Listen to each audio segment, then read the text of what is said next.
പറയുന്നത് യഥാർത്ഥത്തിൽ സാഡിസ്റ്റുകൾ ആരാണെന്ന് സ്വയം ചിന്തിച്ചു നോക്കേണ്ട കാര്യമാണ്. ഞാൻ അതിനകത്തൊക്കെ പറയുന്നു. നിങ്ങൾ നോക്കൂ, ഭരണഘടന അനുസൃതമായി സ്ഥാപിതമായ ഒരു സംവിധാനമാണ് CAG. ഗവൺമെന്റിന്റെ വരവ് ചെലവ് കണക്കുകൾ ഓഡിറ്റ് ചെയ്യാനുള്ള ഭരണഘടനാപരമായ അധികാരം നിക്ഷിപ്തമായിട്ടുള്ള ഒരു സ്ഥാപനമാണ് CAG. ഇലക്ഷൻ കമ്മീഷൻ, ഇന്ത്യയുടെ സേനാ വിഭാഗങ്ങൾ തുടങ്ങി ചില കാര്യങ്ങൾ ഒഴിച്ച് ബാക്കിയുള്ള എല്ലാ കാര്യങ്ങളുടെയും വരവ് ചെലവ് കണക്കുകൾ ഓഡിറ്റ് ചെയ്യാനുള്ള അധികാരം അവർക്കുണ്ട്. അക്കൗണ്ടബിൾ ആണ്.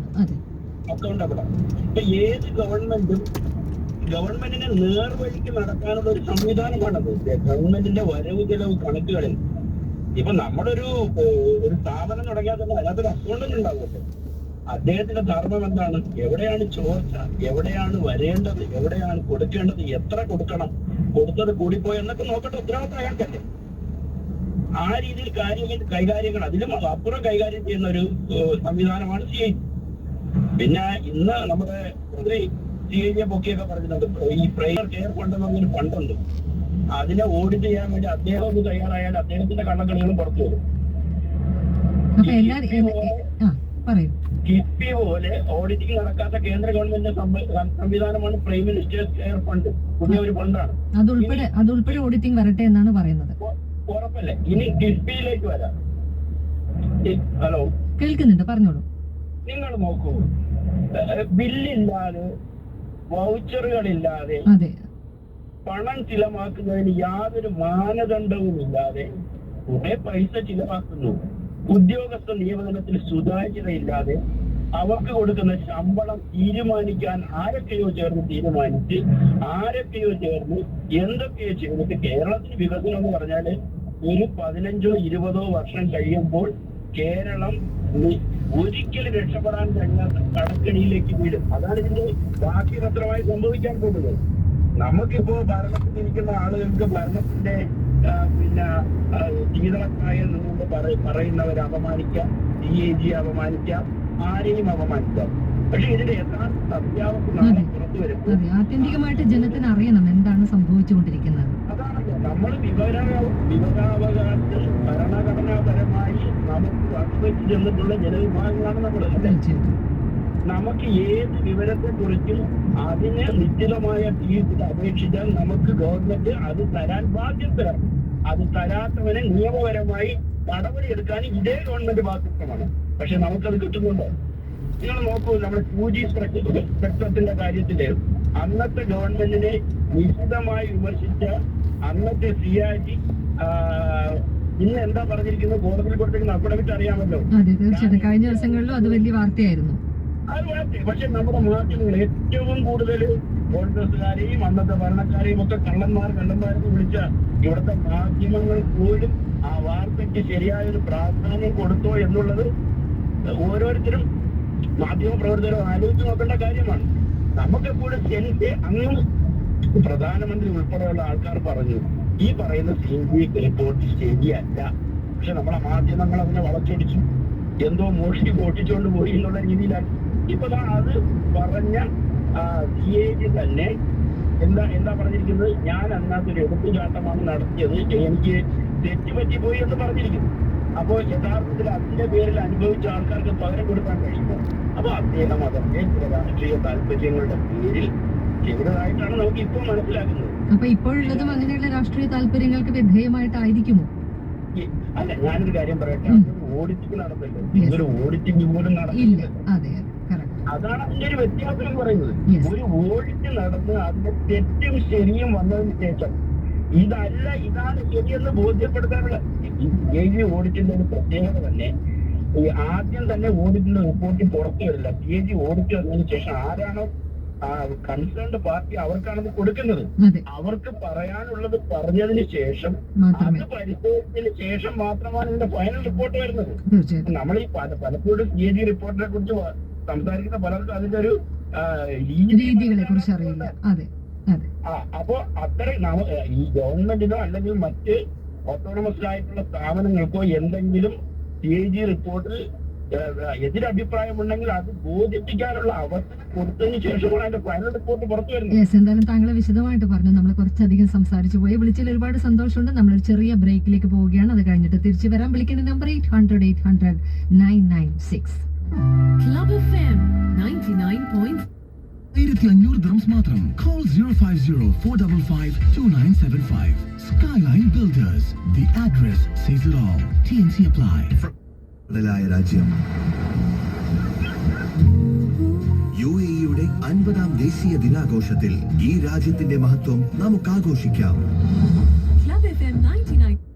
Clocked about 8 to 9 minutes. Also Guru Singh റോളായിരുന്നു. എന്നാലും ആ ലാസ്റ്റ് ഒരു സീൻ ഉണ്ട്, ഇഫ് യു റിമെമ്പർ, അദ്ദേഹം ബൈക്കിൽ വന്നിട്ട് ഈ വില്ലന്മാരെ തല്ലാൻ വേണ്ടി കംപ്ലീറ്റ് സ്കിഡ് ചെയ്തിട്ട് ആക്ച്വൽ സ്റ്റണ്ട് ആണെന്ന് പറയുന്നുണ്ട്.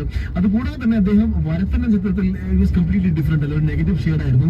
പിന്നെ ഇന്റർനാഷണൽ ലോക്കൽ സ്റ്റോറി എന്ന മൂവിയിൽ അദ്ദേഹത്തിന്റെ അച്ഛൻ, അതായത് ഹരിഷ അശോകൻ ഡയറക്ട് ചെയ്ത മൂവിയിൽ അദ്ദേഹം പാടുകയും ചെയ്തു. അതിന്റെ പാത്രം സോ മെനി മൂവീസ്, അതായത് സ്ലീപ്പർ ഹിറ്റ് ആയിരുന്നു ജൂൺ എന്ന ചിത്രം. അതുപോലെ തന്നെ ബിടെക് എന്ന മൂവിയിൽ നമ്മൾ എല്ലാവരും കണ്ട് ഒരുപാട് ഇഷ്ടപ്പെട്ട ഒരു റോളും കൂടിയായിരുന്നു അദ്ദേഹത്തിന്റെ. അപ്പോൾ that was Arjun Ashokan for us. Now let's move on to the next contest. നമുക്ക് ഇപ്പോൾ വീണ്ടും സമയമായിരിക്കുകയാണ് four Popcorn with Fan. Brought to you by Hotpack. Hotpack, the largest suppliers of disposable food packaging products. Celebrate your food with Hotpack.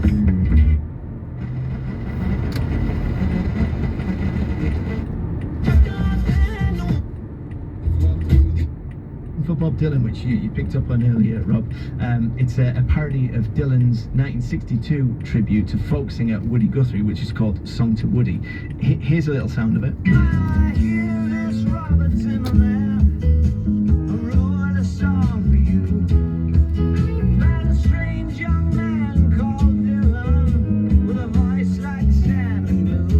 It's a bit of a dichotomy.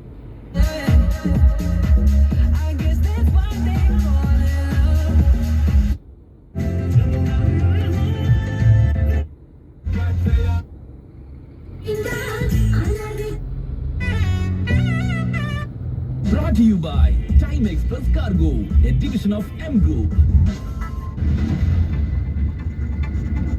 ഈ പരിചർച്ചയിലേക്ക് ഒരിക്കൽ കൂടി പ്രിയപ്പെട്ട ശ്രോതാക്കളെ സ്വാഗതം ചെയ്യുകയാണ്. കിഫ്ബിക്കെതിരെ സാഡിസ്റ്റുകൾ എന്ന് മുഖ്യമന്ത്രി പറഞ്ഞിരിക്കുന്നു. CAG അനാവശ്യ വിവാദം ഉണ്ടാക്കുന്നുവെന്ന് കിഫ്ബിയുടെ വിവാദത്തിൽ ധനമന്ത്രിയുടെ പ്രതികരണം. കിഫ്ബിക്കെതിരായ CAG റിപ്പോർട്ടിനെ കുറിച്ച് നിങ്ങൾക്ക് എന്ത് തോന്നുന്നു എന്നതാണ് ഇന്നത്തെ തീപ്പരിചർച്ചയിലെ വിഷയം. മുഖ്യമന്ത്രി പറയുന്നു, കിഫ്ബിയെ എങ്ങനെയൊക്കെ നിശേഷമാക്കാമെന്നും അപകീർത്തിപ്പെടുത്താമെന്നുമുള്ള ശ്രമങ്ങൾ നടക്കുന്നു. കേരളം ഇപ്പോൾ നിൽക്കുന്നിടത്ത് നിന്ന് അല്പമെങ്കിലും പിന്നോട്ട് പോയാൽ ആശ്വാസവും സന്തോഷവും തോന്നുന്ന സാഡിസ്റ്റ് മനോഭാവമുള്ളവരാണ് ഇതിനു പിന്നിൽ. ഇത് തിരിച്ചറിയണം. കേരളത്തിന്റെ സാമ്പത്തിക രംഗം അത്ര കണ്ട് വിഭവ സമൃദ്ധമല്ല, ശേഷിക്കുറവുണ്ട്. സാമ്പത്തിക രംഗത്തിന്റെ ശേഷിക്കുറവ് കൊണ്ട് വിദ്യാഭ്യാസ മേഖല അടക്കമുള്ളവ ശക്തിപ്പെടാതിരുന്നാൽ അത് നാളത്തെ തലമുറയോട് ചെയ്യുന്ന കുറ്റമായി മാറും. ബജറ്റിന്റെ ശേഷി വെച്ച് മാത്രം ഇവയെല്ലാം ചെയ്യാൻ നമുക്ക് കഴിയില്ല. അതിന് വേറിട്ട വഴിയിലൂടെ സഞ്ചരിക്കണം. സർക്കാരിന്റെ പണത്തിനൊപ്പം കിഫ്ബിയിലൂടെ നല്ല രീതിയിൽ പണം ചെലവാക്കിയപ്പോഴാണ് പൊതുവിദ്യാഭ്യാസ മേഖല ശക്തിപ്പെട്ടത്. ഇതിന്റെ നല്ല ഫലം ഇന്ന് നാട്ടിലുണ്ട്. ഉന്നത വിദ്യാഭ്യാസ മേഖല മെച്ചപ്പെടുത്തുന്നതിനും കിഫ്ബിയുടെ സ്രോതസ് ഉപയോഗിക്കണം. നല്ല രീതിയിൽ സാർവത്രിക വിദ്യാഭ്യാസം നൽകാൻ കഴിഞ്ഞതും നവോത്ഥാന മുന്നേറ്റം നടന്നെത്താവുന്ന ദൂരത്ത് വിദ്യാലയങ്ങൾ ഉള്ളതുമൊക്കെ ഉന്നത വിദ്യാഭ്യാസ സ്ഥാപനങ്ങളിൽ പോലും കുട്ടികൾക്ക് പ്രവേശനം ലഭിക്കാവുന്ന സാഹചര്യം സൃഷ്ടിച്ചത് ഇതിനെല്ലാം പിന്നിൽ കിഫ്ബി ഉണ്ടെന്നാണ് പറയുന്നത്. കിഫ്ബി ഉൾപ്പെടെയുള്ള ഏജൻസികൾ വഴി ബജറ്റിൽ ഉൾപ്പെടുത്താതെ കൂടുതൽ കടമെടുക്കുന്നത് ബാധ്യതകൾ വർദ്ധിപ്പിച്ച് കേരളത്തിനെ കടക്കെണിയിലാക്കുമെന്ന് പറയുന്ന CAG റിപ്പോർട്ട് കഴിഞ്ഞ ദിവസമാണ് പുറത്തു വന്നത്. ഇതിനെ തുടർന്ന് വലിയ വിമർശനങ്ങൾ പ്രതിപക്ഷം ഇത് ഏറ്റെടുക്കുകയും ചെയ്തിരുന്നു. നമസ്കാരം, ഉണ്ടാരാണ്? നമസ്കാരം, ഉണ്ടാരാണ്? കേൾക്കാമോ? നമസ്കാരം, കേൾക്കാമോ? കേൾക്കുന്നില്ലല്ലോ. നമസ്കാരമുണ്ട്, കേൾക്കാമോ? കേൾക്കുന്നുണ്ട്. യെസ്, പറയൂ, ആരാണ്? ഞാൻ ദുബായിൽ നിന്ന് സെയ്ദാണ് സംസാരിക്കുന്നത്. സെയ്ദാണ് അല്ലേ? എന്താണ് ഇതിനെ കുറിച്ച് പറയാനുള്ളത്? ഈ കിഫ്ബി എന്ന് ഇത്രയും നേരത്തുള്ള ചർച്ച ഞാൻ ശ്രമിച്ചുകൊണ്ടിരിക്കുകയാണ്. ഇത് കിഫ്ബി എന്ന് പറയുന്ന ചിട്ടി കമ്പനി വല്ലതും ആണ്? അല്ല, റിസർവ് ബാങ്ക് ഓഫ് ഇന്ത്യ അനുവാദത്തോടു കൂടി ഒരു സ്റ്റേറ്റ് ഗവൺമെന്റിന്, ഓരോ സ്റ്റേറ്റ് ഗവൺമെന്റിനും അനുവദനീയമായിട്ടുള്ള പശ്ചാത്തല സൗകര്യങ്ങൾ വികസിപ്പിക്കുന്നതിന്റെ ഭാഗമായിട്ട് ഫണ്ട് കൊടുക്കുന്നു. അതില് തെറ്റുകുറ്റങ്ങൾ ഉണ്ടെങ്കിൽ ഇപ്പോ കേരളം ഭരിക്കുന്ന ഇടതുപക്ഷ ഗവൺമെന്റ് കേരളത്തിലെ ഓരോ ജനങ്ങളെയും ബോധ്യപ്പെടുത്തി വികസന പ്രവർത്തനങ്ങൾ മുൻനിർത്തി പ്രവർത്തിക്കും. ഇത് കേരളത്തിലെ രാഷ്ട്രീയ ഭേദമന്യേ ഓരോ ജില്ലകളിലും വികസനത്തിന് വേണ്ടി കിഫ്ബിയുടെ ഫണ്ട് ഉപയോഗപ്പെടുത്തുന്നുണ്ട്. അതിൽ ആരും ഒരു തെറ്റ് കണ്ടെത്തുന്നില്ല. ഇതിപ്പോ ഈ വെളിച്ചത്ത് വരുന്നത് കേരളത്തില് പുതുതായി വികസന പ്രവർത്തനങ്ങൾ കേരള ഗവൺമെന്റ് ജനമധ്യത്തിൽ വയ്ക്കുന്നു. അതിന് ഉദാഹരണമാണ് കെ-റെയിൽ പദ്ധതി. അതിനെ എങ്ങനെയൊക്കെ തുരങ്കം വയ്ക്കാം എന്നുള്ള ഇതിന്റെ ഭാഗമായിട്ടുള്ള ഈ വികൃതമായ ചർച്ചകളാണ് നടക്കുന്നത്. ഓരോ ശ്രോതാക്കളും മനസ്സിലാക്കേണ്ട കേരളത്തിലെ